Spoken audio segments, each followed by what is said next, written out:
আপনাদের জন্য তৈরি করে দেখাবো মজার একটি রেসিপি, পুঁই শাক দিয়ে ডিম ডাল। এই রেসিপিটি অনেকেই আছে অনেক পছন্দ করে। গরমের মধ্যে পারফেক্ট একটি শরীর ঠান্ডা করা রেসিপি। অনেকে শুধুর ডাল পছন্দ করে না, তাই এর মধ্যে ডিম দিয়ে রান্না করলে এই স্বাদটি কিন্তু আরও চেঞ্জ হয়ে যায়।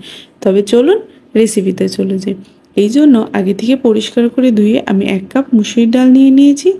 তার মধ্যে দিয়ে নিলাম 3-4টা কাঁচামরিচ, রসুন কুচি, একটি বড় পেঁয়াজ কুচি। ডালটাকে আমি সিদ্ধ করার জন্য এখানে 1 কাপ জল ব্যবহার করেছি। খুব পাতলাভাবে সিদ্ধ করা যাবে না, এটা ঘনত্ব ঠিক রেখে সিদ্ধ করে নিতে হবে। এখন একটি চুলাতে প্যান নিয়ে তার মধ্যে দিয়ে নিলাম 2 চামচ তেল।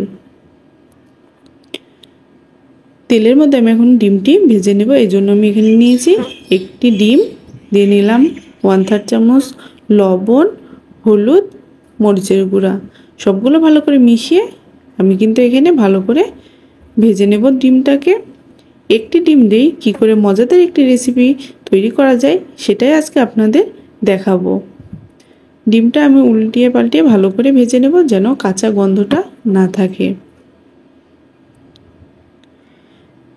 এখন ওই তেলে আমি দিয়ে নেব রসুন কুচি আর পেঁয়াজ কুচি। রসুন পেঁয়াজটা আমি ভালো করে ভেজে নিয়ে দিয়ে নেব আগে থেকেই ধুয়ে রাখা পুঁই শাক। পুঁই শাকটা আমি আগে থেকে ভালো করে পরিষ্কার করে ছোটো করে কেটে নিয়েছি।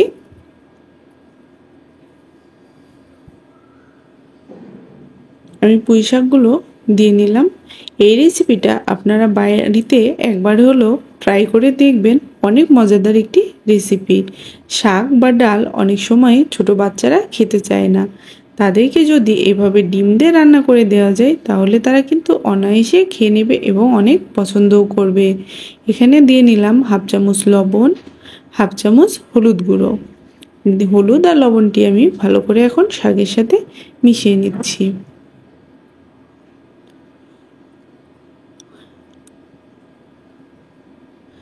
ভালো করে মিশিয়ে নিয়ে এখন আমি পুঁই শাকটা হালকা আছে 20 মিনিটের জন্য রান্না করে নেব। এতে করে পুঁই শাকটা অর্ধেক কিন্তু সিদ্ধ হয়ে যাবে।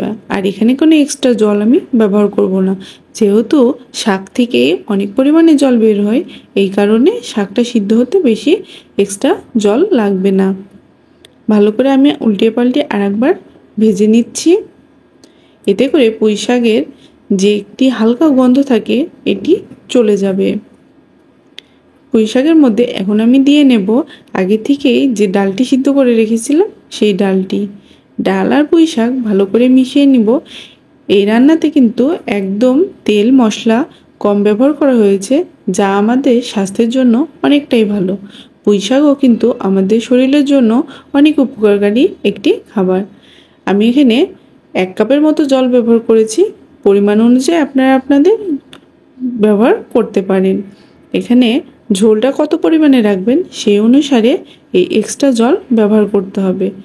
ডাল আর পুঁই শাক ভালো করে ফুটে উঠেছে, এর মধ্যেই কিন্তু পুঁই শাকটা অনেকটাই সিদ্ধ হয়ে গেছে। আমি ভালো করে নেড়ে চেড়ে আবার ঢাকা দিয়ে রান্না করে নেব। রান্না করার সময় অবশ্যই খেয়াল রাখবেন রান্নাটা যেন নিচে পুড়ে না যায়। যদি আমরা অতিরিক্ত হাই হিটে রান্না করি তাহলে পুঁই শাকের যে সবুজ রঙটা আছে এটি নষ্ট হয়ে যাবে এবং খেতেও ভালো লাগবে না, আবার তরকারিটা দেখতেও ভালো লাগবে না। এই জন্য রান্নাটা পুরো সময় মিডিয়াম টু লো আঁচে করার চেষ্টা করবেন। এতে করে পুঁই শাকের যে সবুজ রঙটা থাকে এটাও ঠিক থাকবে এবং পুঁই শাকটি ভালোভাবে সিদ্ধ হয়ে যাবে। একটি পুঁই শাক আমি তুলে দেখালাম, আপনারা দেখে বুঝতে পারছেন অনেক কিন্তু ফুল সিদ্ধ হয়ে গেছে পুঁই শাকটি। এখন আমি এখানে ডিমটা অ্যাড করে নেব। ডিম দিয়ে এই পুঁই শাকের রেসিপিটি অনেক মজাদার একটি কিন্তু খাবার।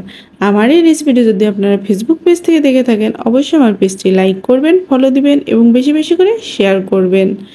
এখন আমি ডালটিকে ফোড়ন দিয়ে নেব।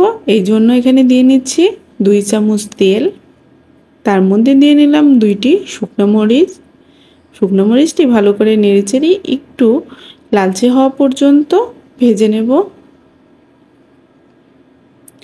শুকনো মরিচটি লালচে হয়ে যাওয়ার পরে দিয়ে নিলাম হাফ চামচ পাঁচফোড়ন, দিয়ে নিচ্ছি কয়েকটি রসুন কুচি আর পেঁয়াজ কুচি, আর দিয়ে নেব কালারটা ভালো আসার জন্য হাফ চামচ ঝালের গুঁড়া।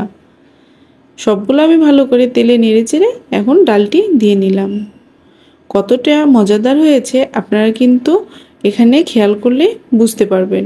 আর পুঁই শাকের যে সবুজ রঙটি এটা কিন্তু একদম ঠিক আছে, এটা নষ্ট হয়নি। এখন আমি নামিয়ে সার্ভ করে নিয়েছি। আমার এই রেসিপিটি যদি আপনারা ইউটিউব চ্যানেল থেকে দেখে থাকেন অবশ্যই আমার চ্যানেলটি সাবস্ক্রাইব করে রাখবেন আর পাশে থাকা বেল আইকনটি ক্লিক করে রাখবেন। এতে করে আমি নতুন ভিডিও দেওয়ার সাথে সাথে আপনারা সহজেই পেয়ে যাবেন। আর যদি আপনারা খুব ভালো লাগে তাহলে ফ্রেন্ডস এবং ফ্যামিলির মধ্যে শেয়ার করবেন। আপনাদের নতুন নতুন কমেন্ট আমাকে নতুন নতুন ভিডিও তৈরি করতে উৎসাহিত করে। আমার এই রেসিপির সব উপকরণগুলো আমি ডেসক্রিপশানে দিয়ে নিয়েছি, আপনারা চাইলে সেখান থেকে দেখে নিয়ে রান্না করতে পারবেন। আজকে এই পর্যন্তই, নতুন একটি ভিডিও নিয়ে হাজির হয়ে যাব। ততক্ষণ পর্যন্ত সুস্থ থাকবেন, ভালো থাকবেন। ধন্যবাদ সবাইকে।